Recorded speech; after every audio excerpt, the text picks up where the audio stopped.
Hi, everyone. I'm Larry Walsh here at Channelnomics, and I'd like to talk with you today about channel consolidation, or what many consider to be the byproduct of mergers and acquisitions amongst partners in the channel. Now, how do we know about mergers and acquisition activity? Well, it's because of this guy here, Joe Peneteri. He's the patron saint of partner mergers and acquisitions.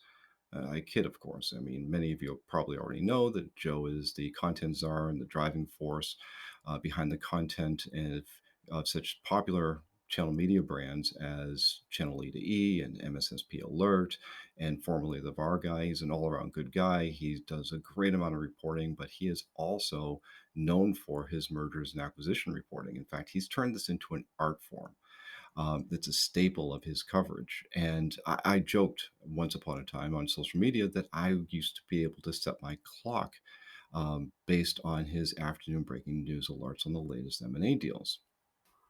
Well, M&As are a routine part of every business segment and a part of business life cycle. It's channel consolidation isn't really a big deal. It's not really a thing. At least that's been my position for a long time. If you look at this purely by the numbers, that the number of mergers and acquisitions that we know of is less than 1% of the overall population. Even if we double or triple or quadruple, assuming that there's multiples more that we don't know about that are happening every year, then it would still be pretty much a rounding error compared to the 125,000 solution providers that exist in the US market alone. Now, some people may disagree with me and look at my numbers and say that I'm looking past the accretive effect of M&A activity in the channel. That on an annualized basis, these numbers may be correct, but over time, they add up to be a bigger and bigger segment of the overall channel population.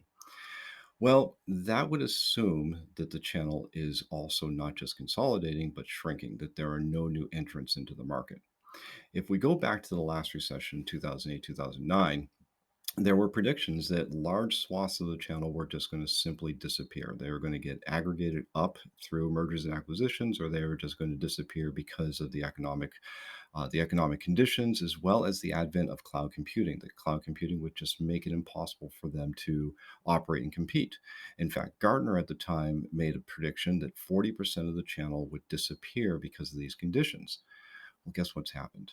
The channel is actually bigger today than it was 15 years ago. We have more partners entering the market than exiting. The channel consolidation is not necessarily aggregating up the number of partners into larger organizations.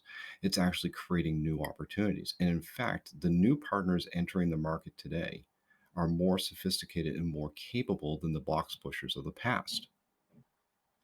From a vendor and a channel chief perspective, channel M&A can be problematic. When you see companies like CDW buy Sirius Computing, or you see Beckler in Germany buying Axis in the Netherlands, it forces the channel practitioners, the administrators, to rethink their go-to-market relationships, change their incentives forecast, change their market coverage. And this is largely because it changes the dynamic between the vendor and the partner. The partner has slightly more leverage at this level. And that's not always good news to a vendor because sometimes they lose in that equation. However, the vast majority of channel M&A deals have no impact on the overall channel program health or pool of available partners in the market. The chances for channel disruption due to consolidation is more likely to happen when vendors merge, but that's a topic for another day.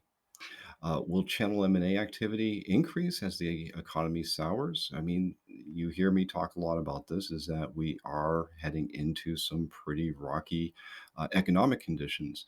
And the answer to that is probably. Bigger, healthier partners will snap up smaller, weaker partners at bargain prices. There will be some accretion of capacity as the market cleans itself up, but this will also open up opportunities for new partners that want to enter the market. So will there be some level of consolidation or an increase in M&A activity because of declining economic conditions? You betcha. So to sum it all up, channel mergers and acquisitions are a thing. They happen and they will continue to happen. In fact, they may even accelerate with a recession. But is channel consolidation a thing, or is it the thing that we make it out to be, the thing that we need to fear and be concerned about? No, it's not, and we should stop worrying about it. Well, that's about it for now. Listen, I'm doing these quick videos because I want to share more of the things that we see and hear and research at Channelnomics to help you understand what's happening out in the market. If you like what I'm doing with them, please hit the like button, subscribe to this channel, share with a friend. Um, my colleagues and I do all this work here at Channelnomics for the betterment of the channel community. So I really appreciate your support. Until next time, I'm Larry Walsh.